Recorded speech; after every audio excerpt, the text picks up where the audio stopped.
తెలుగు సాహిత్య విస్తరికి స్వాగతం. నా పేరు డేగల అనితా సూరి. ఇవాల్టి కవితా శీర్షిక చివురించని మనిషి. ఈ కవిత సూర్య దినపత్రిక ఆదివారం అనుబంధంలో ప్రచురింపబడింది. పత్రహరితాన్ని మింగిన కాలుష్యం ఆవాసాల అరణ్యంలో దిక్కుతోచక ప్రాణవాయువును హరిస్తూ ప్రవర్ధమానమవుతోంది.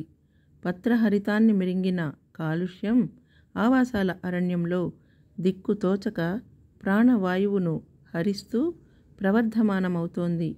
చిత్ర విచిత్రమైన వ్యాధులు అంతుచిక్కని వైద్యంతో మనిషి పాపాన్ని లెక్కిస్తూ నరకాన్ని తలపిస్తోంది. చిత్ర విచిత్రమైన వ్యాధులు అంతుచిక్కని వైద్యంతో మనిషి పాపాన్ని లెక్కిస్తూ నరకాన్ని తలపిస్తోంది.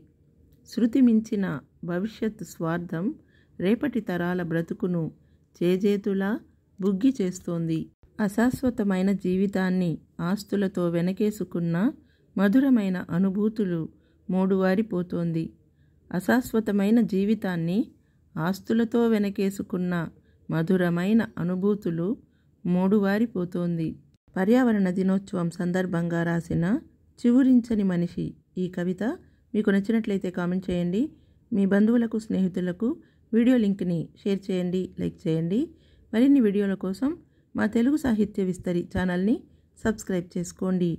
మరొక ఆసక్తికరమైన వీడియోతో త్వరలోనే మళ్ళీ కలుద్దాం. అంతవరకు సెలవు. నమస్తే.